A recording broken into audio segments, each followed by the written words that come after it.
কলকাতা থেকে আমি ডক্টর মন্দিরা মুখার্জি আজকে স্বয়ংপ্রভার আরেকটি কাউন্সেলিং সেশনে উপস্থিত আছি। এটি MES 13 এর ইউনিট 10। টপিক হচ্ছে learning in the school environment. স্কুলের পরিবেশে, বিদ্যালয়ের পরিবেশে কিভাবে শিক্ষা লাভ হয় বা শিক্ষা কিভাবে আসে, এবং এই বিষয়ে যেটি প্রথমেই জানা দরকার সেটা হচ্ছে বিদ্যালয়ের পরিবেশ বলতে আমরা কি বুঝি। বিদ্যালয়ের পরিবেশ বলতে আমরা কি বুঝি? আমাদের মনে রাখতে হবে যে আমাদের পরিবার এবং আমাদের যে বাসস্থান, যেখানে আমরা বড় হয়ে উঠি, সেটি আমাদের প্রথম বিদ্যালয়, সে বিষয়ে সন্দেহ নেই। কিন্তু আমাদের প্রথাগত শিক্ষার জন্য আমাদের যেটি দরকার সেটি হচ্ছে বিদ্যালয়ের শিক্ষা, যেটি ফর্মাল স্কুল আমরা যাকে বলতে পারি, প্রথাগত শিক্ষা যেখানে আমরা লাভ করতে পারি।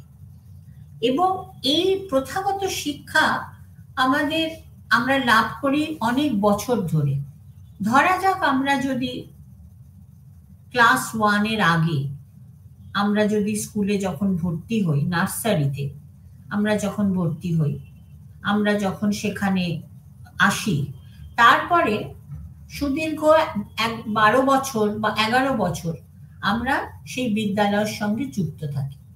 সুতরাং বিদ্যালয়ের পরিবেশ আমাদের কাছে নানা রকম ভাবেই অত্যন্ত গুরুত্বপূর্ণ। এবং এখানে বলা খুব আবশ্যক যে আমাদের বিদ্যালয়ের পরিবেশ কত রকমের হতে পারে। বিদ্যালয়ের পরিবেশকে তৈরি করার জন্য আমাদের কি কি দিককে বিবেচনা করতে হবে সেটা আমাদের কিন্তু মাথায় রাখতে হবে। এবং আমরা দেখছি যে সব বিদ্যালয় তো এক ধরনের হয় না। আমাদের দেশে, ভারতবর্ষের পরিস্থিতির কথা চিন্তা করলে আমরা দেখব যে নানা রকম ধরনের বিদ্যালয় আমাদের দেশে আছে। কেন না আমরা বৈচিত্র্যময় দেশ, যেখানে নানা ভাষার প্রচলন আছে এবং নানা ধরনের শিক্ষা ব্যবস্থার প্রচলন আছে। তাই জন্যেই আমরা দেখছি যে নানা ধরনের বিদ্যালয় আমাদের আছে। কিন্তু যেমনই বিদ্যালয় হোক না কেন, সেই প্রত্যেকটি বিদ্যালয়ের কিছু পরিবেশ, যেগুলো আসল পরিবেশ, প্রধান পরিবেশ, সেগুলো কিন্তু কখনোই আলাদা হতে পারে না। সুতরাং আমাদের দেখতে হবে যে এই বিদ্যালয় পরিবেশ, আমি আসছি কি ধরনের পরিবেশ আমরা ভাবতে পারি, কি ধরনের পরিবেশের মধ্যে দিয়ে আমরা এগোতে পারি। তার আগে আমার যেটা বক্তব্য সেটা হচ্ছে যে বিদ্যালয়কে আমরা সেই জায়গা দিতে হবে যে স্কুল এনভায়রনমেন্ট, বিদ্যালয়ের পরিবেশ এবং বিভিন্ন ধরনের বিদ্যালয়ের পরিবেশ আমাদের স্কুল শিক্ষাকে, বিদ্যালয়ের শিক্ষাকে এগিয়ে নিয়ে যেতে সাহায্য করে এবং ছাত্রছাত্রীদের মধ্যে শিক্ষার একটি জগৎ তৈরি হয়। আমি যেমন বিদ্যালয়ে পড়াশোনা করি না কেন, আমার মধ্যে একটি শিক্ষার জগৎ তৈরি হচ্ছে। আমার বিভিন্ন বিদ্যালয়ের মধ্যে অনেক পার্থক্য থাকে, অনেক প্রভেদ থাকে, কিন্তু প্রধান গুরুত্বপূর্ণ বিষয়গুলি হচ্ছে যে কিছু কিছু বিশেষত্ব বা বৈশিষ্ট্য প্রত্যেকটি বিদ্যালয়ের ক্ষেত্রেই একই থাকে, সে যেমনই বিদ্যালয় হোক না কেন। সুতরাং আমার এই যে স্লাইডে আমি বলছি, study of school environment and it's types is essential for understanding the nature of learning among children in different schools. School এনভায়রনমেন্টের মানে বিদ্যালয় পরিবেশের বিভিন্ন ধরনকে আমাদের জানা দরকার। তার ফলে কিন্তু শিশু বা শিক্ষার্থী প্রকৃত শিক্ষা লাভ করতে পারে।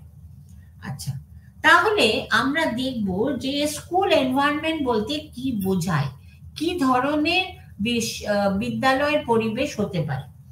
বিদ্যালয়ের পরিবেশ আমি যে স্লাইডে দেখাচ্ছি প্রধানত এই বৈশিষ্ট্যগুলির ওপরে তৈরি হয়, যেমন ফিজিক্যাল দৈহিক, সাইকোলজিক্যাল মানসিক, সোশ্যাল সামাজিক, কালচারাল সাংস্কৃতিক, পলিটিক্যাল রাজনৈতিক।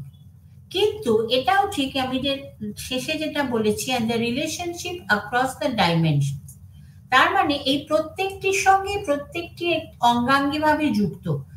এই সবগুলি বৈশিষ্ট্যকে নিয়েই কিন্তু বিদ্যালয়ের পরিবেশ তৈরি হয়, একে অপরের পরিপূরক, একে অপরের থেকে কখনোই আলাদা করা যায় না। আচ্ছা, প্রথমে ধরা যাক ফিজিক্যাল, মানে যেটা হচ্ছে দৈহিক। এখানে দৈহিক বলতে আমরা যেটা বলছি যে বিদ্যালয়ের দেহটা কি করে তৈরি হয়েছে, তার মানে হচ্ছে বিদ্যালয়ের ইনফ্রাস্ট্রাকচারাল ফেসিলিটিস, তার মানে হচ্ছে পরিকাঠামোগত সুবিধা কি কি আছে, প্রথম কথা। এবং তার থেকেও বোধহয় আগে এটা বলা হলে ভালো হয় যে বিদ্যালয় কোথায় অবস্থিত, বিদ্যালয়ের লোকেশনটা কোথায়, তার অবস্থানটা কোথায়। সেই বিদ্যালয়টি একটি গ্রামের বিদ্যালয় না একটি শহরের বিদ্যালয় না একটি মফস্বল এরিয়ার বিদ্যালয়, সেটা আমাদের ভাবতে হবে। কোন জায়গায় বিদ্যালয়টি অবস্থিত, তার পারিপার্শ্বিকতা কিরকম, কি ধরনের মানুষ সেখানে বসবাস করেন, সেটা হচ্ছে লোকেশন, আমরা যেটা বলি অবস্থান। এইটাকে আমাদের মনে রাখতে হবে যে আমাদের এই অবস্থান সম্পর্কে ধারণা থাকা দরকার। এবং ক্যাম্পাস, তার বিদ্যালয়ের যে মানে যে পরিধি, যে যে জায়গাটি নিয়ে, যতটা জায়গা নিয়ে বিদ্যালয় তৈরি, তাই জন্য বলা হচ্ছে যে তার এইটি হচ্ছে ফিজিক্যাল এনভায়রনমেন্ট। প্রথম কথা, ফিজিক্যাল এনভায়রনমেন্টের দৈহিক পরিবেশ বলতে আমরা এটাই বোঝাই। পরিকাঠামোগত মানেটা কি, বিদ্যালয়ের কিরকম ধরনের মানে বিদ্যালয় কিরকম ধরনের অট্টালিকায় বা গৃহেতে বিদ্যালয় স্থাপিত হয়েছে, তার কত রকমের, তার মধ্যে কি কি সুযোগ সুবিধা পাচ্ছে, কতগুলি শ্রেণী কক্ষ আছে, কতগুলি অন্যান্য যে প্রয়োজনীয় কক্ষ দরকার, যেরকম অফিস দপ্তর, বিদ্যালয়ের দপ্তর বা বিদ্যালয়ের শৌচাগার, বিদ্যালয়ের ক্যান্টিন যেটা আমরা বলি, রসনা তৃপ্তির জন্য আমাদের যে ক্যান্টিন দরকার, আমাদের বিদ্যালয়ের বাচ্চাদের জন্য শিশুদের জন্য খেলার মাঠ, সেটা কি আছে।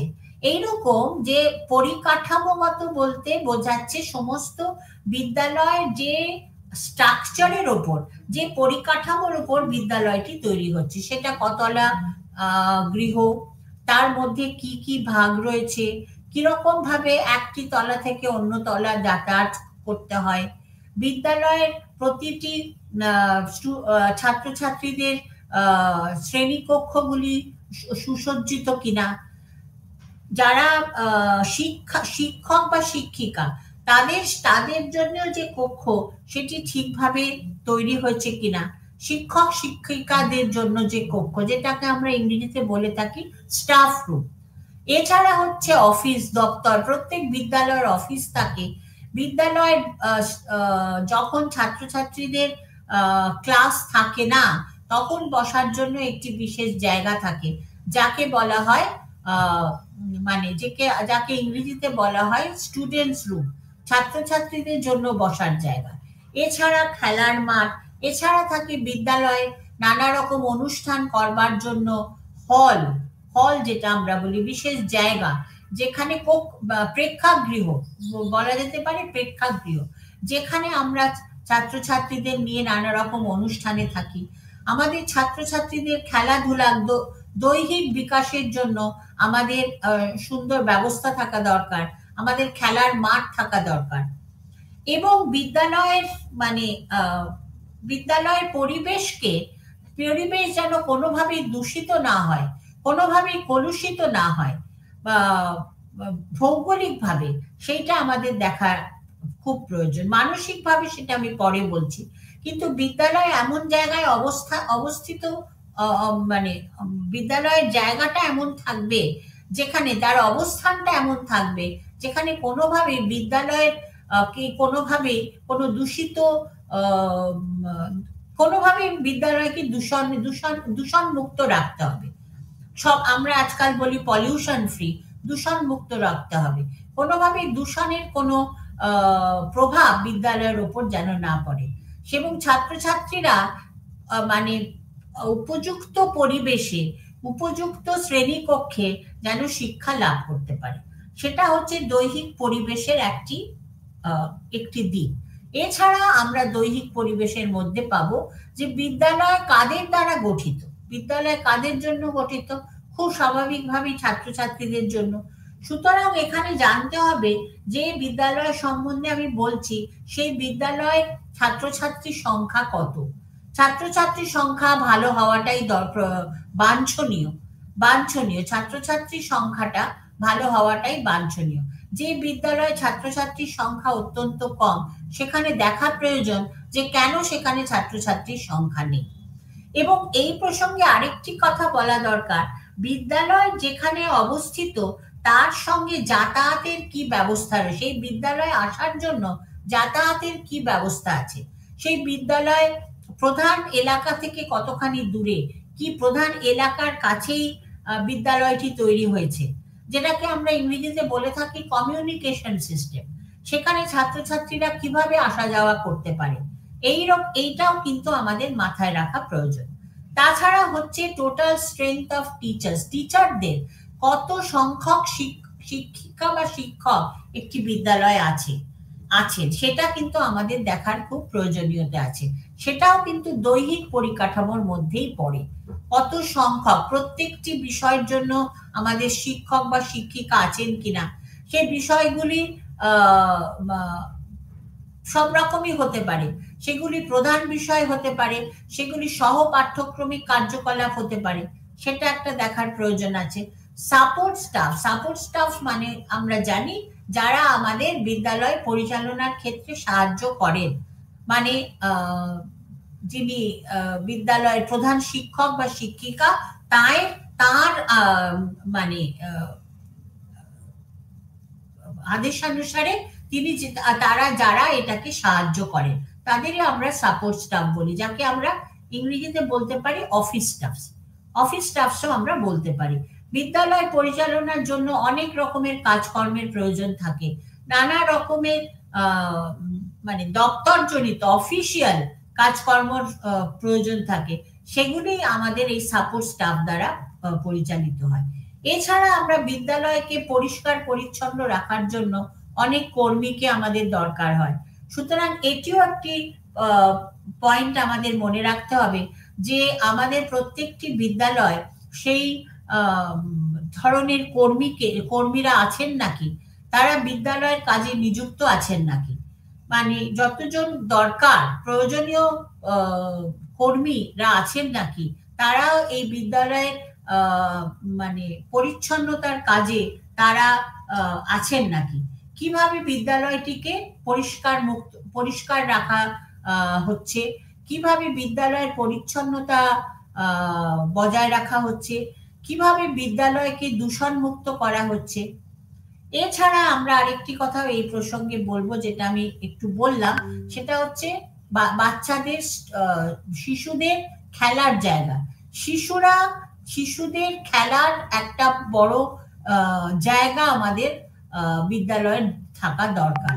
কিছু কিছু বিদ্যালয় আছে যেখানে এই ধরনের খেলার মাঠ বা খেলার জায়গা তারা দিতে পারেন না, সেই সব শিশুরা কিছু কিছু সুযোগ সুবিধা থেকে বঞ্চিত হয়, কারণ শিশুরাই বেড়ে ওঠে ওই খেলার মাধ্যমে, নানা রকম দৈহিক এক্সারসাইজ বা দৈহিক ক্রিয়াকলাপের মাধ্যমেই তারা বেড়ে ওঠে। সুতরাং আমাদের সেইখানেও মাথায় রাখতে হবে যে আমাদের সেই ধরনের ব্যবস্থাও আছে নাকি। তাহলে একদিকে হচ্ছে আমাদের ফিজিক্যাল স্ট্রেংথ বলতে আমরা বোঝাচ্ছি যে পরিকাঠামোগত, অন্যদিকে আমরা বোঝাচ্ছি যে আমাদের হিউম্যান স্ট্রেংথ কত আছে। সেই হিউম্যান স্ট্রেংথ বলতে আমরা বোঝাচ্ছি শিক্ষক, শিক্ষিকা, ছাত্রছাত্রী, যারা মানে সহযোগী কর্মী, এরকম এদের কথা নিয়েই আমাদের একটি বিদ্যালয় গঠিত হয়। এবং সবার উপরে যিনি থাকেন তিনি হচ্ছেন প্রধান শিক্ষিকা, বা শিক্ষক, তার নিচে অনেক সময় থাকেন সহপ্রধান শিক্ষক বা শিক্ষিকা, আর কিছু বিশেষ পদ পাওয়া কিছু শিক্ষক বা শিক্ষিকা, যাকে আমরা ইংরেজিতে অনেক সময় বলে থাকি কোঅর্ডিনেটর, অনেক সময় আমরা বলে থাকি টিচার ইনচার্জ। এরকম ভাবে তারা বিশেষ কিছু দায়িত্ব তাদের উপর থাকে, তাকেই বলা হয় মানে সেটাই হচ্ছে ফিজিক্যাল এনভায়রনমেন্ট। আচ্ছা, তারপরে আমরা আসছি এটা এইগুলিকে, এই যে প্রধান প্রয়োজনীয় যে বৈশিষ্ট্য, সেগুলিকে যদি আমাদের বিদ্যালয়ে না থাকে, তাহলে আমরা কোনোভাবেই বিদ্যালয়কে একটি যথার্থ বিদ্যালয় হিসেবে ভাবতে পারবো না।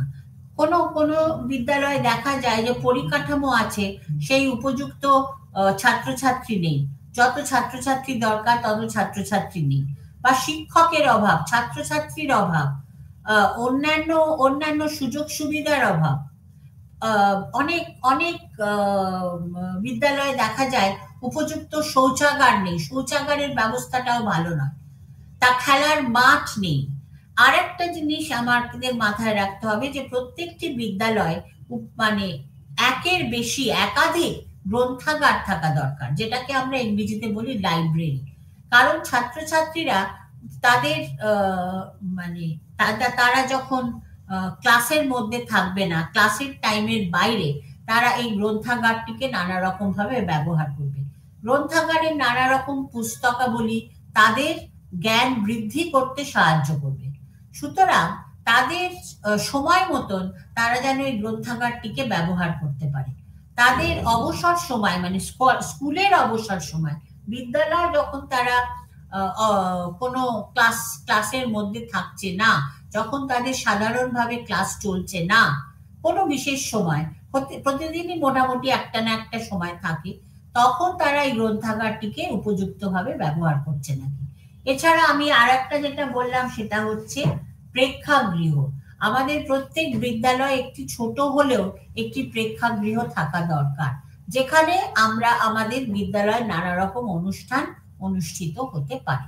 এগুলিকে নিয়ে কিন্তু ফিজিক্যাল এনভায়রনমেন্ট, এবং এই ফিজিক্যাল এনভায়রনমেন্ট বা দৈহিক পরিবেশ যে গুলির মধ্যে যদি কোথাও ফাঁক থাকে, সেই বিদ্যালয়কে আমাদের নানা রকম ভাবে সেই জায়গায় নিয়ে যেতে সাহায্য করতে হবে। তারপরেরটি হচ্ছে সাইকোলজিক্যাল এনভায়রনমেন্ট বলতে কি বোঝাচ্ছি, যে এখানে এই বিদ্যালয়ের পরিবেশটা কিরকম, বিদ্যালয়ের পরিকাঠামোর কথা আমরা বললাম, বিদ্যালয়ের পরিবেশটা কিরকম, কি ধরনের কার্যকলাপ এখানে হয়, কি ধরনের মানসিক মানে ছাত্রছাত্রীদের মানসিক চাহিদা এখানে দেখা হয় নাকি, পরিপূর্ণতা লাভ করে নাকি, এখানকার কি দর্শনে, কি শিক্ষা দর্শনে এই শিক্ষা প্রতিষ্ঠানটি বা এই বিদ্যালয়টি পরিচালিত হয়, এবং কি কি ধরনের প্র্যাকটিস বলতে আমি সেটাই বোঝাচ্ছি, কি কি ধরনের কার্যকলাপ এই বিদ্যালয়ে থাকে। এবং তার মধ্যে এইগুলোর কথা বলতে গেলেই আমাদের বলতে হবে ক্লাসরুম অ্যাটমসফিয়ার, শ্রেণীকক্ষের পরিবেশ, সেই পরিবেশটি অত্যন্ত মানে গ্রহণযোগ্য কিনা আমাদের ভাবতে হবে। সেখানে ছাত্রছাত্রীরা যারা আছেন, শিক্ষক শিক্ষিকারা যারা আছেন, তাদের মধ্যে সম্পর্ক, ছাত্রছাত্রীদের মধ্যে সম্পর্ক, ছাত্র শিক্ষক সম্পর্ক, সেখানে সেটা অত্যন্ত গ্রহণযোগ্য কিনা, সেটা ঠিক জায়গায় দাঁড়িয়ে আছে কিনা। অ্যাটিটিউড অফ দ্য টিচারদের মানে মানে শিক্ষক শিক্ষিকাদের তাদের যে অভিব্যক্তি, তাদের যে ব্যক্তিত্ব, তাদের যে মনোভাব, তারা কিভাবে ছাত্রছাত্রীদের নিয়ে কাজ করছেন, তারা ছাত্রছাত্রীদের সম্বন্ধে কি ধরনের মনোভাব পোষণ করছেন, তারা কি সত্যি শিক্ষক বা শিক্ষিকা হিসেবে বাবা মার জায়গাটা, অভিভাবকের জায়গাটা নিতে পেরেছেন। আমরা যাকে বলি ইংরেজিতে যে teacher is the second parent substitute, মানে পেয়ারেন্টের জায়গা, অভিভাবকের জায়গাটা তারা কি যথার্থই নিতে পেরেছেন, সেটাও দেখার খুব প্রয়োজনীয়তা আছে। আর একটা হচ্ছে ছাত্রছাত্রীদের মধ্যে একটি সুন্দর ব্যক্তিত্ব তৈরি করা, ধাপে ধাপে তার বয়স অনুযায়ী, তার সময় অনুযায়ী তার মধ্যে একটি সুন্দর ব্যক্তিত্ব তৈরি করার কথা আছে। আচ্ছা, সুতরাং আমাদের মাথায় রাখতে হবে যে এই মানসিক পরিবেশ যাকে আমরা বলছি, সাইকোলজিক্যাল এনভায়রনমেন্ট, এটা কিন্তু খুব খুব অত্যন্ত গুরুত্বপূর্ণ। অনেক সময় এরকম দেখা যায় যে পরিকাঠামোগতভাবে সেই বিদ্যালয়টি সমস্ত রকম মানে সব রকম ভাবে তৈরি হয়ে উঠতে পারেনি, তার গ্রহণযোগ্যতা সব জায়গায় হয়তো নেই, কিন্তু মানসিকভাবে, মানসিক এনভায়রনমেন্ট মানে যেটা হচ্ছে বিদ্যালয়ের পরিবেশ, পরিস্থিতি, বিদ্যালয় শিক্ষা দর্শন, সেটি অত্যন্ত উন্নত। হয়তো পরিকাঠামোগত ভাবে তারা ততটা উন্নত নয়, অনুন্নত, কিন্তু মানসিক পরিবেশের দিক থেকে তারা অত্যন্ত উন্নত। আবার উল্টোটাও হতে পারে যে মানসিক পরিবেশের দিক থেকে তারা অত্যন্ত নিচু মানের, অনুন্নত, কিন্তু পরিকাঠামোগত ভাবে তারা অত্যন্ত উন্নত। সুতরাং দুটোরই প্রয়োজনীয়তা একেবারে সমান। দুটোই যদি, এই দুটি পরিবেশকে আমরা যদি মধ্যে একটা সমন্বয় সৃষ্টি করতে পারি, তাহলেই কিন্তু আমরা বিদ্যালয়ের উপযুক্ত পরিবেশ আমরা তৈরি করতে পারবো। যদি সেটা সম্ভব না হয়, তাহলে কিন্তু সেই শিক্ষা প্রতিষ্ঠানের মধ্যে নানা রকম খামতি রয়ে যাবে। সেই শিক্ষা প্রতিষ্ঠানকে আমরা যথার্থ শিক্ষা প্রতিষ্ঠান হিসেবে গ্রহণ করতে পারবো না। এটার সঙ্গে সম্পর্কযুক্ত হচ্ছে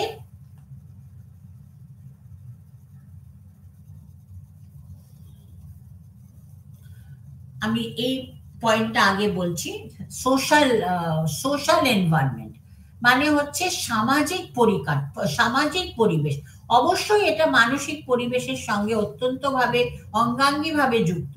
এখানে দেখতে হবে যে ছাত্রছাত্রীদের মধ্যে কিছু সামাজিক গুণাবলী তৈরি হচ্ছে নাকি, যেমন তাদের মধ্যে সহযোগিতা, তাদের মধ্যে সু অভ্যাস, তাদের মধ্যে দলগত মিল, এইগুলি তৈরি হচ্ছে নাকি, তাদের মধ্যে একটি সার্বিক এবং সামগ্রিক সামাজিক উন্নতি আসছে নাকি, তাদের মধ্যে সে নিজেকে একটি প্রকৃত সামাজিক মানুষ হিসেবে, জীব হিসেবে ভবিষ্যতে প্রতিপন্ন করতে পারবে নাকি।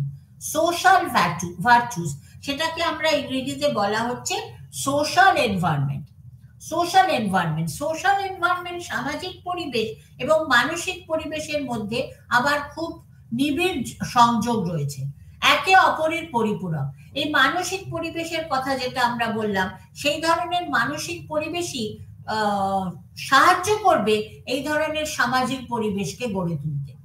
কিন্তু এই সামাজিক পরিবেশ আবার কিছুটা এরম ভাবেও বলা যায় যে এই সামাজিক পরিবেশও মানসিক পরিবেশকে উন্নত রাখতে এবং সুন্দরভাবে মানে মেনটেন করতে, আমরা যেটাকে বলি ঠিকভাবে রাখতে সাহায্য করবে। সুতরাং সেটাও একটা খুব বড় পয়েন্ট আমাদের মাথায় রাখতে হবে।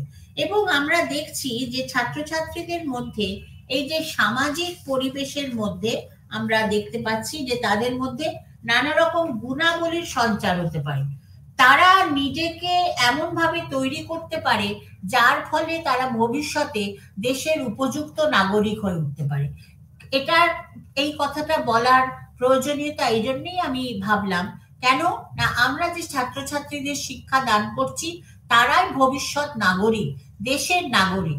সুতরাং দেশের মুখ উজ্জ্বল করার জন্য তাদের মধ্যে এই ধরনের সামাজিক গুণাবলী, মানসিক গুণাবলীর অত্যন্ত প্রয়োজনীয়তা আছে। এবং তাদের মধ্যে একটা জিনিস খুব বড়, খুব গুরুত্বপূর্ণ, সেটা হচ্ছে তাদের মনকে মানে কলুষিত, তাদের মন, মানসিক যে ছবি বা মানসিক যে চেতনা, সেটা কিন্তু তাদের তৈরি করতে হবে। এবং তাদের মনের যে প্রতিচ্ছবি, মানসিক যে ছবি, মানে মনের যে প্রতিচ্ছবি, সেটা অত্যন্ত পরিষ্কার থাকা দরকার, দূষণ মুক্ত থাকা দরকার। সেটা যেন কোনোভাবেই কলুষিত হতে না পারে। ক্লিন মাইন্ড, ক্লিয়ার মাইন্ড আমরা যদি বলি, পরিষ্কার সুন্দর মনের একটা যেন আমরা পরিচয় পাই এই ছাত্রছাত্রীদের কাছ থেকে। তাদের মধ্যে কোনো রকম দ্বিধা, দ্বন্দ্ব, সংঘাত, ক্ষোভ, বিক্ষোভ কোনো কিছুর মধ্যেই তারা যেন না থাকে। এবং আরেকটি খুব গুরুত্বপূর্ণ কথা হচ্ছে তারা যেন কোনোভাবেই কুসংস্কারাচ্ছন্ন না হয়। এবং এই মানসিক পরিবেশ তৈরি করার জন্য কিন্তু আমাদের সমাজের বিরাট একটা ভূমিকা আছে, সামাজিক পরিবেশের বিরাট ভূমিকা আছে। এবং এই মানসিক পরিবেশ আমরা তখনই ছাত্রছাত্রীদের মধ্যে তৈরি করতে পারবো, একটি সুন্দর মনকে তৈরি করতে পারবো, ছাত্রছাত্রীদের মধ্যে একটি স্বাস্থ্যকর মনকে তৈরি করতে পারবো যদি আমরা সেইভাবে ছাত্রছাত্রীদের শিক্ষা দিতে পারি। তাদের মধ্যে সামাজিকতাটা কি, সমাজ কি, সমাজের মধ্যে তাদের ভূমিকাটা কি, এটা বোঝাবার জন্য আমরা যদি নিজেদের তৈরি করতে পারি, আমরা বলতে আমি বলছি শিক্ষক শিক্ষিকাদের কথা, আমিও একজন শিক্ষিকা, সেই অর্থে আমি বলছি আমাদের সেইভাবে তৈরি করতে হবে। আমরা যদি নিজেদের তাদের সামনে তুলে ধরতে না পারি, আমাদের নিজেদের কে তাদের সামনে ঠিকভাবে তুলে ধরতে না পারি, আমাদের আদর্শে তারা কোনোভাবেই অনুপ্রাণিত হবে না, তারা আমাদের দ্বারা চালিত হবে না, আমাদের দ্বারা পরিচালিত হবে না, তারা হয়তো বিপথে চলে যাবে। কিন্তু আমাদের তাদের সামনে নিজেদের সেইভাবে তৈরি করে তুলে ধরতে হবে যাতে এই ধরনের চিন্তা ভাবনা, চেতনা, এই ধরনের মানবিকতা, এই ধরনের সামাজিকতা তাদের মধ্যে তৈরি হয়। এবং সেটা জীবনের প্রথম স্তর থেকে, একটা বয়সের পর এটা নতুন করে তৈরি হতে পারে না, ক্রমশই ধাপে ধাপে এটা তৈরি হয়, ক্রমশ বয়স বাড়ে, সময় এগোয়, তার মধ্যেই ছাত্রছাত্রীদের মধ্যে এই ধরনের চিন্তা ভাবনা তৈরি হয়। এবং একটা সময় আসে যখন তারা পরিপূর্ণভাবে শিক্ষিত হয়ে ওঠে, সব রকম ভাবে শিক্ষিত হয়ে ওঠে এবং নিজেকে দেশের জন্য, সমাজের জন্য, তার পরিবেশ পরিস্থিতির জন্য সে নিজেকে নিয়োগ করে। সে শুধু তার নিজের কথা ভাবে না, সে অন্যের কথা ভাবে, সে সমাজের কথা ভাবে, যে সমাজে সে বাস করছে। কারণ আমরা প্রত্যেকেই আমরা সমাজে বাস করি এবং সমাজের প্রতি প্রত্যেকেরই আমাদের একটা দায়বদ্ধতা আছে। সেই দায়বদ্ধতাটা আমরা কি করে পালন করব সেটা কিন্তু আমাদের এই প্রথম শিক্ষা প্রতিষ্ঠান, যেটা হচ্ছে আমাদের স্কুল, বিদ্যালয়, সেটাই কিন্তু আমাদের শেখায়। সুতরাং বিদ্যালয়ের ভূমিকাটা অন্যান্য শিক্ষা প্রতিষ্ঠান থেকে অনেকটা আলাদা। কেন? যে আমরা যখন এই বিদ্যালয়ের পাঠ শেষ করে আমরা যখন নতুন শিক্ষা প্রতিষ্ঠানে ভর্তি হই, যখন আমরা উচ্চশিক্ষার জন্য কলেজে বা তারপরে ইউনিভার্সিটিতে ভর্তি হই, তখন যে পরিস্থিতি পরিবেশের মধ্যে দিয়ে যাই, সেটা আমাদের সেই পরিবেশ এবং পরিস্থিতি মোকাবিলা করার জন্য আমাদের এই বিদ্যালয়ের এক বিরাট ভূমিকা আছে। এই পর্যায়ে আমরা নিজেকে তৈরি করি, তৈরি করতে হবে, মানসিকভাবে আমাদের তৈরি করতে হবে, সামাজিকভাবে তৈরি করতে হবে আমাদের, তাদের জন্য এই দায়বদ্ধতাটা সবসময় থাকে। এছাড়া এটার সঙ্গে আবার রিলেটেড, যেটা খুব অত্যন্ত ভাবে সংযোজিত, সেটা হচ্ছে কালচার, সংস্কৃতি। সংস্কৃতি বলতে খালি নাচ গান, নৃত্য, কলা, এটা নিয়েই কিন্তু জীবনের সংস্কৃতি নয়। সংস্কৃতি হচ্ছে আমাদের জীবন ধারণ, জীবন যাপন, আমাদের কিভাবে আমরা জীবনকে এগিয়ে নিয়ে যাচ্ছি। এবং এই সব কিছুই আমাদের স্কুল শেখায়, আমাদের শিক্ষা প্রতিষ্ঠান, আমাদের প্রথম যে শিক্ষা প্রতিষ্ঠান, অবশ্য আমরা প্রথম শিক্ষা প্রতিষ্ঠান যদি গৃহকে বলি, আমরা বলবো প্রথাগত শিক্ষার প্রথম শিক্ষা প্রতিষ্ঠান আমাদের স্কুল বা আমাদের বিদ্যালয়, সেটা শেখাতে পারে। টোটাল লাইফস্টাইল, আমি এখানে বলছি টোটাল লাইফস্টাইল, জীবন যাপনের জীবন যাপনের যেভাবে যেভাবে করা উচিত সেইটাই তৈরি হয়। এবং এই স্কুল বা বিদ্যালয় আমাদের মধ্যে এক ধরনের সাংস্কৃতিক মানসিকতা, মনোভাব তৈরি করে। সেই সাংস্কৃতিক মনোভাব, আবার বলছি যে সেটা কিছু কার্যকলাপের মধ্যেই কিন্তু সীমাবদ্ধ নয়। আমি ভালো নৃত্যশিল্পী, অতএব আমি খুব বড় একজন কালচার্ড পার্সন, সাংস্কৃতিক সম্পন্ন মানুষ তা কিন্তু নয়। আমার মধ্যে অনেক খামতি থাকতে পারে যেখানে প্রমাণিত হয় যে আমি উপযুক্তভাবে সাংস্কৃতিক মনোভাবাপন্ন নই। সুতরাং সবকিছু মিলিয়েই কিন্তু সংস্কৃতি, আমাদের শিক্ষা, আমাদের সমাজ, আমাদের পারিপার্শ্বিকতা, আমাদের পরিবেশ, সবকিছু নিয়েই সংস্কৃতি। এবং আমরা জানি যে ভারতীয় সংস্কৃতি অত্যন্ত উন্নত, তার মধ্যে প্রচুর বৈচিত্র্য আছে, তার মধ্যে অনেক অনেক রত্নখনি আছে, যেগুলোকে আমরা সবসময় মনে রাখি না বা আমাদের চেতনায় থাকে না। কিন্তু এই বিদ্যালয়েরই দায়িত্ব হচ্ছে সেই সংস্কৃতিকে তৈরি করা, মানুষের ছাত্রছাত্রীদের মধ্যে একটা মানে দূষণ মুক্ত, মানে কলুষিত মুক্ত একটা জীবন যাপনের ছবি তৈরি করা, উপযুক্ত জীবন দর্শনকে তাদের মধ্যে তুলে ধরা। শিক্ষা দর্শন এবং জীবন দর্শন এটি দুটোই অঙ্গাঙ্গিভাবে যুক্ত, একে অপরের পরিপূরক। শিক্ষা দর্শনের মধ্যে দিয়ে জীবন দর্শন, জীবন দর্শনের মধ্যে দিয়ে শিক্ষা দর্শন। সুতরাং এইটাকে আমাদের মনে রাখতে হবে।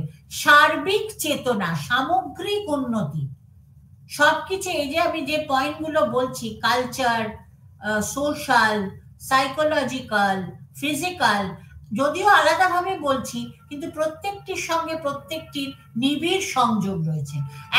একটিকে বাদ দিয়ে অপরটি কখনোই তৈরি হয় না, মানুষের ক্ষেত্রে কখনোই তৈরি হয় না, মানব সমাজের ক্ষেত্রে কখনোই তৈরি হয় না। সেইটাকে কিন্তু আমাদের মনে রাখতে হবে। আচ্ছা, সোশ্যালটা আমি বলে দিয়েছি কারণ আমার মনে হলো আমি আগে সোশ্যালটা নিয়ে বলি। এবং তারপরে হচ্ছে রাজনৈতিক। রাজনৈতিক কথাটার মানে এই নয় যে আমরা মানে সেই মানে যে ধরনের রাজনৈতিক চিন্তা, মানে রাজনৈতিক পটভূমিকার মধ্যে আমরা বাস করছি সেটাই আমাদের রাজনৈতিক পরিবেশ, তা নয়। এখানে রাজনৈতিক মানে হচ্ছে যে আমাদের এমন ধরনের পরিবেশ পরিস্থিতি তৈরি করতে হবে যেখানে সবাই শিক্ষা লাভ করতে পারে। এখানে একটা রাজনৈতিক তকমা থাকবে, সেটা কোনো দলগত নয়, এটা হচ্ছে মানে চেতনাগত একটা রাজনৈতিক তকমা থাকবে। এবং এই রাজনৈতিক তকমাটা দেখবে যে স্কুল অ্যাডমিনিস্ট্রেশন, মানে স্কুলের পরিচালনা কি করে হচ্ছে, স্কুলের পরিচালনা ঠিকভাবে হচ্ছে নাকি। স্কুলের যদি ঠিকভাবে পরিচালনা হয় তবেই কিন্তু আমি যে কথাটা এখানে বলেছি, ইউনিভার্সালাইজেশন অফ এডুকেশন, শিক্ষা সবার জন্য, শিক্ষার মধ্যে সমতা, এটা কিন্তু তৈরি হতে পারে। এই রাজনৈতিক জোটটাই আমাদের স্কুলের এই ইউনিভার্সালাইজেশন তৈরি করতে পারে। এবং এটা শুধু স্কুলের জন্য না, সারা দেশের জন্য। আমরা বলছি ভারতবর্ষে ইউনিভার্সালাইজেশন অফ এডুকেশন চাই, শিক্ষার সমতা, সবার জন্য শিক্ষা, মাস এডুকেশন, সবার জন্য শিক্ষা। এটা নতুন কথা নয়, ভারতবর্ষের ইতিহাসে এটা নতুন কথা নয়, যুগ যুগ ধরে আমরা দেখে আসছি। বিশেষ করে আমরা যদি স্বাধীনতা সংগ্রামের কথা পড়ি, ভারতবর্ষের স্বাধীনতা সংগ্রামের কথা পড়ি, তখন আমরা দেখেছি যে বিপ্লবীরা বলেছেন, বারবার বলেছেন, তারা রাজনৈতিক স্বাধীনতার সঙ্গে তারা শিক্ষার স্বাধীনতার কথা বলেছেন। এবং তারা বলেছেন জাতীয় শিক্ষা। এই জাতীয় শিক্ষা তখনই সম্ভব বা তখন থেকেই আমাদের মধ্যে এই বীজ বপন করা হয়েছে যে শিক্ষার মধ্যে একটা জাতীয়তাবাদ থাকবে এবং শিক্ষার মধ্যে একটা সমতা থাকবে, সবার জন্য শিক্ষা, ইউনিভার্সাল। আমাদের মধ্যে অনেক বৈচিত্র্য থাকতে পারে, অনেক বিভাজন থাকতে পারে, অনেক পার্থক্য থাকতে পারে, অনেক মতের অমিল থাকতে পারে, কিন্তু সর্বোপরি আমাদের মনে রাখতে হবে শিক্ষা ভারতবর্ষের প্রতিটি মানুষের জন্য। স্থান, কাল, পাত্র, লিঙ্গ এখানে কোনো মানে কোনোভাবেই অন্তরায় হয়ে দাঁড়াতে পারে না। সবার জন্য শিক্ষা, সব রকম মানুষের জন্য শিক্ষা। মানুষ যেখানেই বাস করুন না কেন তার জন্য শিক্ষা।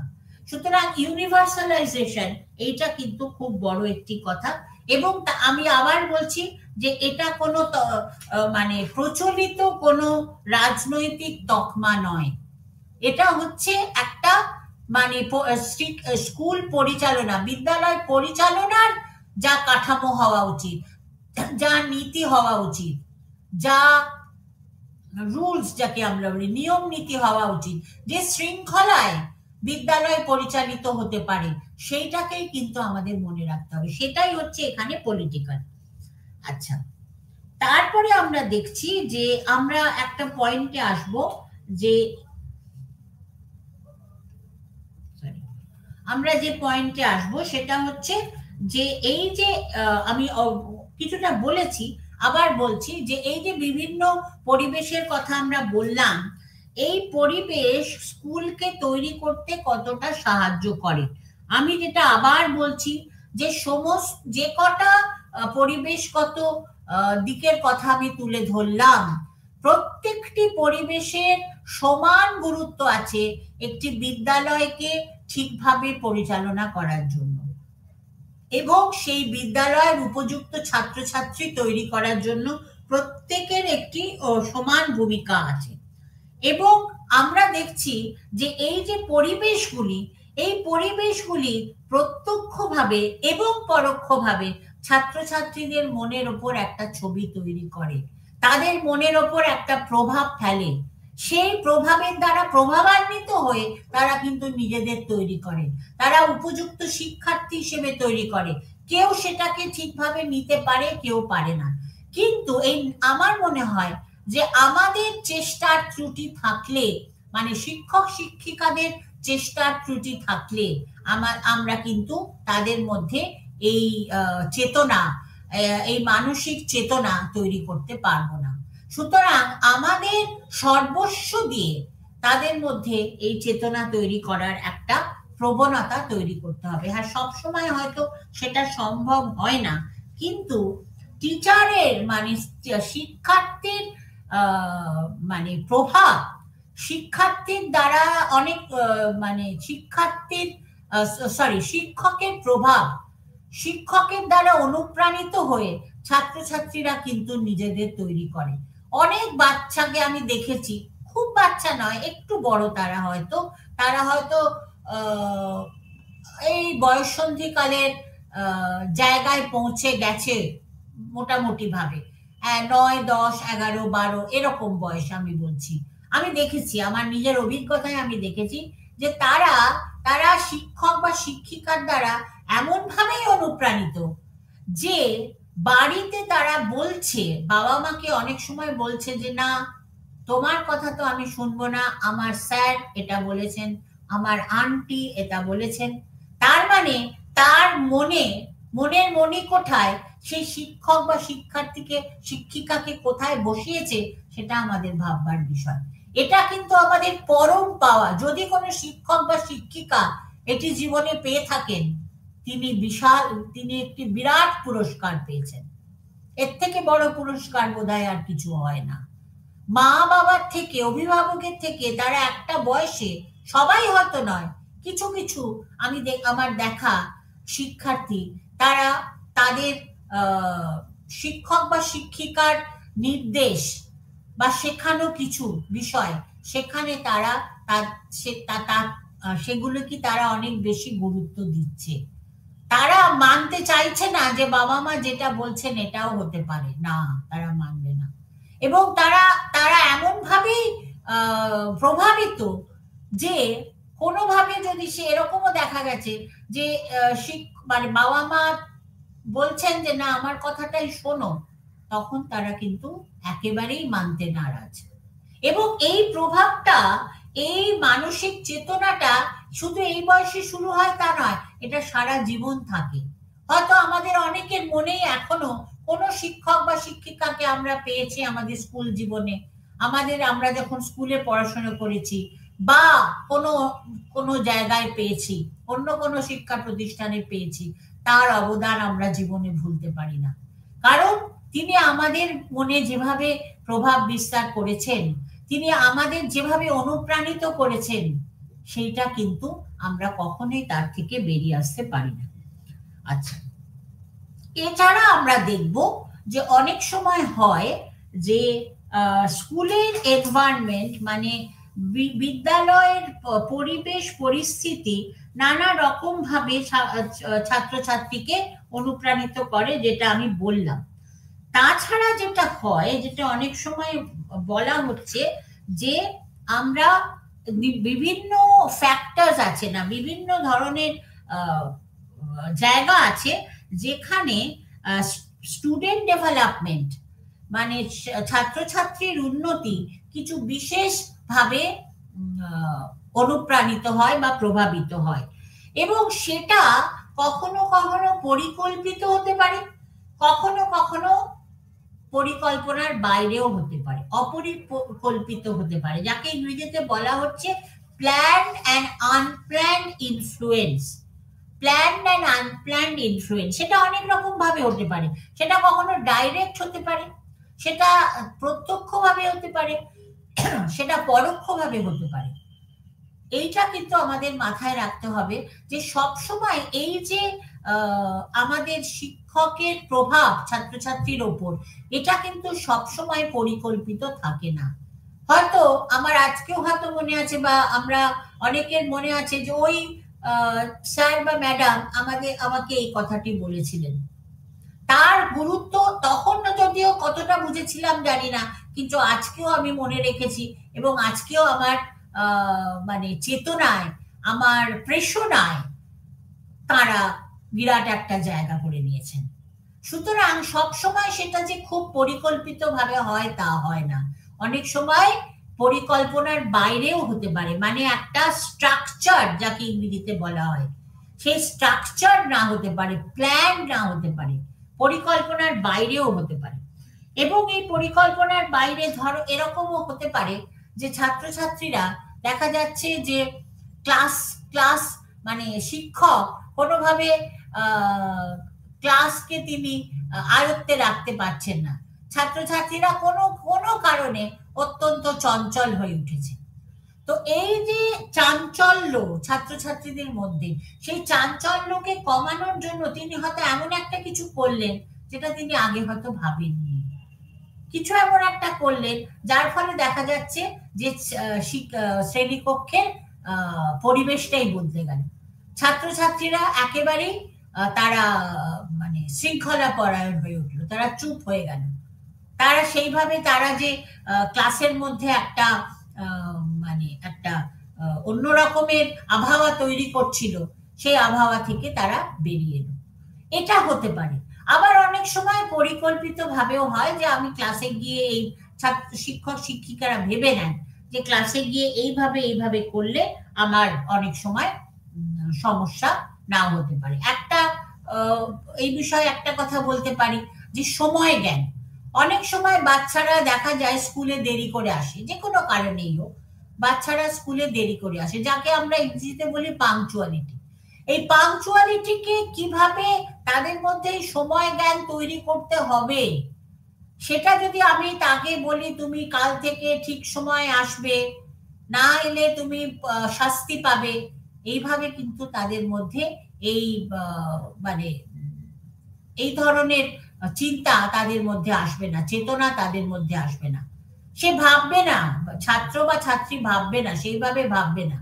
সে হয়তো খুব বকা খেলো টিচারের কাছে, শিক্ষকের কাছে বা শিক্ষিকার কাছে, যে কেন তুমি সময় মতন আসোনি, তোমার কি অসুবিধে। এইটাকে যে অন্য কোনো ভাবে, অন্য কোনো পরিকল্পনা করে মোকাবিলা করাটাই একটা পরিকল্পিত প্ল্যানের মধ্যে পড়ে, পরিকল্পিত প্রভাবের মধ্যে পড়ে।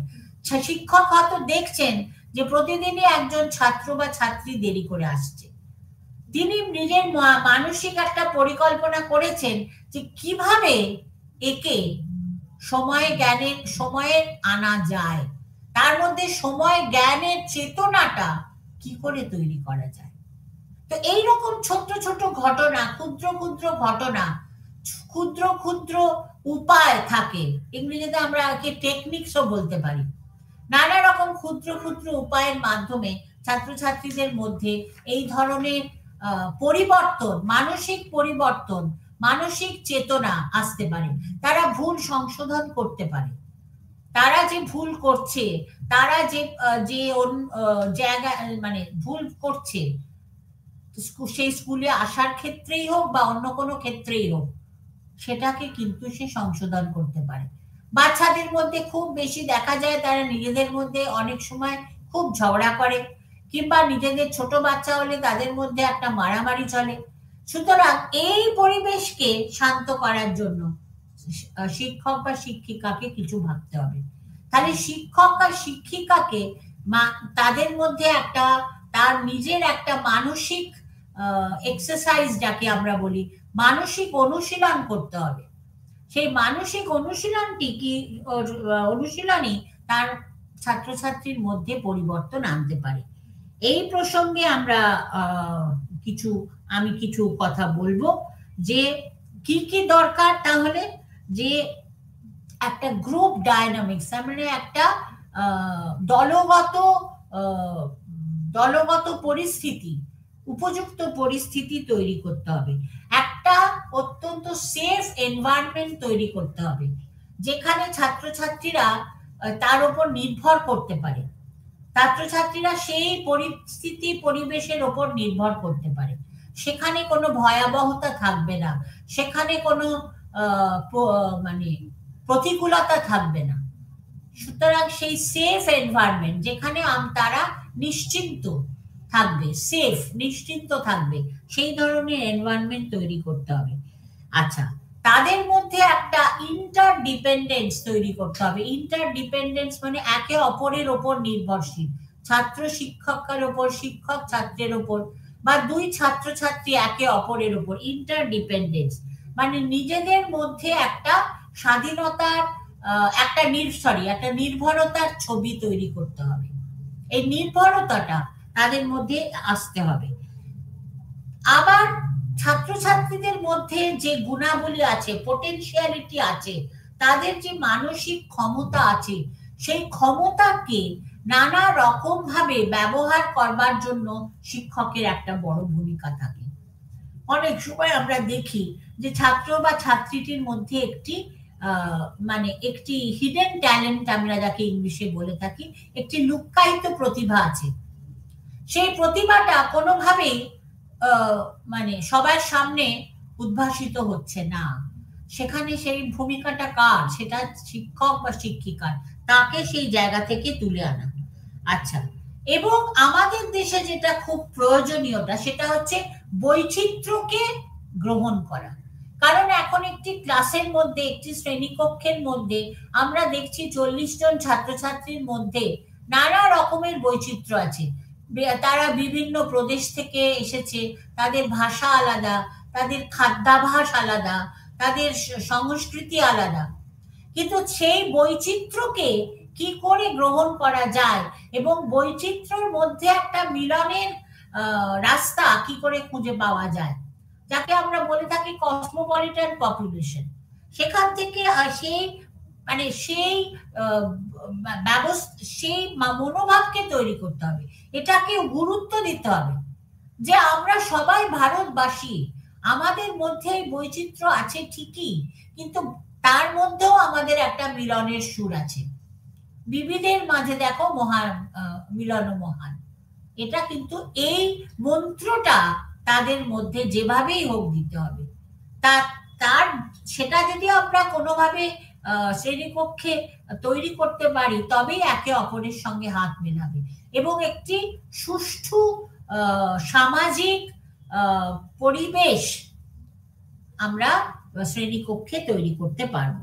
এবং তাদের মধ্যে মূল্যবোধ, এটাকে খুব বেশি জাগিয়ে তুলতে হবে। সবকিছুর মূল্যবোধ, যে আমি যেখান থেকে আসছি তার একটা মূল্য আছে, আমার বন্ধু যেখান থেকে আসছে তার একটা মূল্য আছে। মূল্যবোধ মানে জীবনের যে কোনো পরিস্থিতিকে মোকাবিলা করার জন্য আমাদের মূল্যবোধের প্রয়োজনীয়তা আছে। সেই মূল্যবোধটাকে তৈরি করতে হবে। ছাত্রছাত্রীদের মধ্যে ভাবাতে হবে যে তোমার উদ্দেশ্য কি, তুমি এই শিক্ষা কেন গ্রহণ করছো, তুমি কোথায় গিয়ে দাঁড়াবে, কি তুমি ভবিষ্যতে করবে, তোমার লক্ষ্য কি, তোমার উদ্দেশ্য কি, শিক্ষা গ্রহণের লক্ষ্য বা উদ্দেশ্য কি সেটা তাদের মধ্যে তৈরি করতে হবে। এবং ছাত্রছাত্রীদের কাছ থেকে, যেটা বাবা মার মধ্যেও আমরা খুব বেশি দেখি, অভিভাবকের মধ্যে হাই এক্সপেকটেশন, আশাতীত ভরসা। আমি এক্সপেক্ট করছি, আমি তার কাছ থেকে এটা পাবো ভাবছি, না, সেটা করলে চলবে না। আমাকে মনে রাখতে হবে যে আমার ছাত্র বা ছাত্রী বা আমার সন্তান যেই হোক না কেন, সে তার শক্তি দিয়ে, তার মানসিক ক্ষমতা দিয়ে, তার শ্রম দিয়ে সে যেন তার একটা জায়গায় পৌঁছতে পারে। আমার আশাতীত ভরসা বা আশা, একটা বিরাট আশা আমার মধ্যে যেন তৈরি না হয়, এক্সপেকটেশন তৈরি না হয়। তাহলে কি হয় যে আমরা একটা অন্য জগতে চলে যাই, আমরা একটা কল্পিত জগতে চলে যাই, এবং সেই আশাটা পূর্ণ না হলে আমরা তখন মানসিক অবসাদে ভুগি। আমাদের মধ্যে নানা রকম ক্ষোভ, বিষাদ, বিক্ষোভ, অনেক কিছু তৈরি হয়। কিন্তু সেখান থেকে আমাদের সরে থাকতে হবে। ছাত্রছাত্রীদের মধ্যে দক্ষতাকে তুলে ধরতে হবে। পুঁথিগত শিক্ষার বাইরে তাদের মধ্যে দক্ষতা তৈরি করতে হবে, বিভিন্ন রকমের দক্ষতা তৈরি করতে হবে। সুতরাং দক্ষতা তৈরি করাটা খুব বেশি বড় একটা কাজ, এবং তাদের মধ্যে নানা রকমের কাজে ক্রমাগত প্রশিক্ষণ চালাতে হবে। সেটা দক্ষতা জনিত হোক, পুঁথিগত হোক, শিক্ষাগত হোক, যেভাবেই হোক, তাদের মধ্যে নানা রকম প্রশিক্ষণ চালাতে হবে, যার ফলে তারা কিন্তু উপযুক্ত মানে এক্সপিরিয়েন্স, অভিজ্ঞতা সঞ্চার করবে। সেই অভিজ্ঞতাটাই তাকে উপযুক্তভাবে শিক্ষিত তুলবে।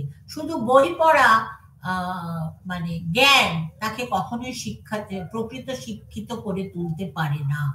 তার জন্য তার দরকার নানা রকমের অনুশীলন, তার জন্য তার দরকার কার্যকরী নানা রকম কার্যকলাপ, অ্যাক্টিভিটি যাকে আমরা বলছি। দক্ষতাকে বাড়ানো, সামাজিকতাকে তৈরি করা, মানবিকতাকে তৈরি করা, একে অপরের পরিপূরক হয়ে দাঁড়ানো, একে অপরের সঙ্গে হাত মেলানো, একটি বন্ধুত্বপূর্ণ পরিবেশ তৈরি করা, সেটা ছাত্রছাত্রীর মধ্যে, ছাত্র শিক্ষকের মধ্যে, সব জায়গাতেই একটি বন্ধুত্বপূর্ণ, অত্যন্ত স্বাস্থ্যকর শ্রেণীকে কক্ষের পরিবেশ তৈরি করতে হবে। তবে সমস্যা কি আসবে না? নিশ্চয়ই নানা রকম সমস্যা আসবে।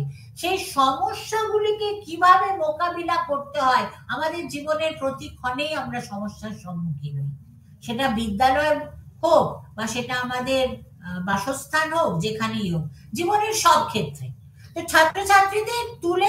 ছাত্রছাত্রীদের মধ্যে এইটাও একটা দক্ষতা, এই দক্ষতাটা তৈরি করতে হবে। হাউ টু সলভ প্রবলেম, সমস্যার সমাধান কি করে করা যায়, প্রবলেম সলভিং যেটা আমরা বলছি, সেটাকে তৈরি করতে হবে। এবং তারা তাদের ভুল থেকে কি করে শিখবে, ভুলটা আমরা প্রতিটি মানুষই ভুল করি, কখনো কখনো আমরা অন্যায় করি, কিন্তু ভুল থেকে সে কি করে শিখবে সেই ব্যাপারেও প্রশিক্ষণ দেওয়া দরকার। আমি তাকে হাতে ধরে তার ভুলটাকে দেখিয়ে দেব, কিন্তু ভুল থেকে বেরিয়ে এসে সে আবার নিজের জায়গায় কি করে পৌঁছবে সেটা কিন্তু আমার পরিচালনায়, মানে শিক্ষক বা শিক্ষিকার পরিচালনায় সেই জায়গাটা তাকে পৌঁছতে হবে। এছাড়া আমরা বলবো যে নানা রকম ভাবে আমাদের ক্লাসরুম মানে শ্রেণীকক্ষের পরিবেশকে আমরা উন্নত করতে পারি। আমরা নানা রকম ভাবে তাদের মধ্যে নানা রকম কার্যকলাপের সূচনা করতে পারি, তাদের নানা রকম ভাবে বিভিন্ন কার্যে আমরা নিযুক্ত করতে পারি। তারা যেন এই শ্রেণীকক্ষকে বা এই শিক্ষা প্রতিষ্ঠানকে তাদের দ্বিতীয় বাসস্থান হিসেবে গ্রহণ করতে পারে, সেকেন্ড হোম যেটা আমরা বলি, সেকেন্ড হোম হিসেবে তারা যেন গ্রহণ করতে পারে। এবং এটা যদি তারা পারে, তার যে প্রভাব সেটা তারা সারা জীবন তাদের সঙ্গে থাকবে, তারা এটিকে সারা জীবন বহন করবে এবং এই বহন করার ফলে তারা জীবনে এমন একটা জায়গায় প্রতিষ্ঠিত হবে যেটা মানে শিক্ষক বা শিক্ষিকা যদি সেটা দেখতে পারেন বা শুনতে পান যে আমার ছাত্র বা ছাত্রী ওই জায়গায় গিয়ে প্রতিষ্ঠিত হয়েছে, তার থেকে বড় পুরস্কার কোনো শিক্ষক বা শিক্ষিকার কাছে এর থেকে বেশি কিছু হতে পারে না। সুতরাং আমাদের যেটা দেখতে হবে যে একটা পজিটিভ ক্লাসরুম ক্লাইমেট তৈরি করতে হবে, একটা সদর্থক শ্রেণীকক্ষের পরিবেশ তৈরি করতে হবে, তার মধ্যে আমাদের একে অপরের মধ্যে পার্থক্য দূর করতে হবে, মতান্তর দূর করতে হবে, আমাদের একে অপরের সঙ্গে মিলিত হতে হবে। ছাত্রছাত্রীদের জানার আরেকটি খুব বড় উপায় হচ্ছে শিক্ষক বা শিক্ষিকার জন্য নাম জানা। ছাত্রছাত্রীরা খুব খুশি হয়, খুব আনন্দ পায় যখন শিক্ষক বা শিক্ষিকা কোনো ছাত্র বা ছাত্রীকে তার নাম ধরে ডাকেন, তারা খুব খুশি হয়। আমরা অনেক সময় বলি রোল নাম্বার 1, তারা খুব খুশি হয় না। কেন? তারা মনে করেন যে তারা বাচ্চারা মনে করে বা শিক্ষার্থীরা মনে করে যে স্যার বা ম্যাডাম আমার সঙ্গে একটা দূরত্ব রেখেছে। এই দূরত্বটাকে আমাদের সরাতে হবে এবং তারা যেন অনেক স্বাভাবিকভাবে আমার কাছে এগিয়ে আসতে পারে, আমার সঙ্গে খুব স্বাভাবিক ব্যবহার করতে পারে, তার যে কোনো সমস্যা সে আমার সামনে তুলে ধরতে পারে। এবং অ্যাট দ্য সেম টাইম অনেক সময় আমরা দেখি যে আমরা ছাত্রছাত্রীদের জন্য সবসময় আমরা তৈরি থাকি না। আমার ক্লাস হয়ে গেল বা আমার এখন অন্য কোনো কাজের সময় কোনো ছাত্রছাত্রী আমার কাছে এসেছে কোনো সমস্যা নিয়ে, আমি কি বলি না আমি তো এখন পারছি না, আমি খুব ব্যস্ত আছি। এই ধরনের মনোভাব ছাত্রছাত্রীদের মধ্যে দেওয়া যাবে না। হ্যাঁ, হয়তো আমার সেই মুহূর্তে আমি তাকে সময় দিতে পারছি না, এটা হতে পারে, কিন্তু তার মোকাবিলাটা অন্যভাবে করতে হবে, তাকে অন্যভাবে বোঝাতে হবে। এই বোঝানোটা কিন্তু বড় কাজ, তা যাতে ছাত্রছাত্রীদের মনে কোনো দুঃখ না হয়, ছাত্রছাত্রীরা মনে না করে যে না আমি অবহেলিত হলাম, না, এইটা যেন তাদের মধ্যে কোনোভাবেই না আসে। এবং অ্যাট দ্য সেম টাইম আমাদের মনে রাখতে হবে যা আমাদের শ্রেণীকক্ষের পড়াশোনা, কারিকুলাম, পাঠ্য বিষয়, ব্যবহারিক কার্যকলাপ, সহ পাঠ্যক্রমিক কার্যকলাপ, তারপরে দৈহিক অনুশীলন, নানা রকম ভাবে নানা রকমের অনুষ্ঠান, সমস্ত কিছুকে সংঘবদ্ধ করে আমাদের একটি উপযুক্ত শ্রেণীকক্ষের পরিবেশ তৈরি করতে হবে। সবকিছু নিয়েই কিন্তু এটা হয়, এটা এমন নয় যে একটি বাদ দিয়ে আরেকটি হতে পারে, এটা কখনো হতে পারে না। প্রত্যেকেরই প্রত্যেকটি বিষয়ের সমান ভূমিকা আছে এবং সেইটিকে চালনা করার দায়িত্ব শিক্ষক বা শিক্ষিকার। আমি পরিচালনা করব, আমি পরিচালক, আমার ওপর এই দায়িত্ব দেওয়া হয়েছে বা আমি এই দায়িত্ব নিয়েছি। আমি যখন একজন শিক্ষক বা শিক্ষিকা হিসেবে এক জায়গায় দাঁড়িয়েছি বা এই পথটি আমি গ্রহণ করেছি, সুতরাং আমার ছাত্রছাত্রীদের সার্বিক এবং সামগ্রিক উন্নতির যাবতীয় দায়িত্ব আমার, যতদিন সে এই শিক্ষা প্রতিষ্ঠানে থাকবে। এইরকম আদর্শ শিক্ষক বা শিক্ষিকা খুবই কম পাওয়া যায়। আমরা অনেকের মধ্যে হয়তো একজনকে খুঁজে পাবো, কিন্তু যারা এই জায়গায় পৌঁছতে পেরেছেন তাদের পথ অনুসরণ করবার ইচ্ছেটা, মনোভাবটা আমাদের মধ্যে থাকা দরকার। আমরা হয়তো সবসময় পারি না, পেরে উঠি না, নানা কারণে হয়তো পেরে উঠি না, নানা প্রতিবন্ধকতা আমাদের থাকতে পারে, কিন্তু সেই প্রতিবন্ধকতাটাকে যতটা সম্ভব কাটিয়ে আমরা যেন এই মহান শিক্ষক বা শিক্ষিকাদের পথ অনুসরণ করি। তারা হয়তো ভীষণ বিখ্যাত নন, সবাই তাদের কথা জানেন না, কিন্তু আমি যদি জানি, আমার জ্ঞানে যদি থাকে, আমাকে কিন্তু তার কথাই ভাবতে হবে। আমি এখনো মনে করি আমার কিছু শিক্ষক বা শিক্ষিকার কথা, যাদের পথ আজকে আমি অনুসরণ করছি এবং মনে করছি তাদের পথ অনুসরণ করে আমি একটা জায়গায় এসে পৌঁছতে পেরেছি। নমস্কার, আজকে এই পর্যন্তই।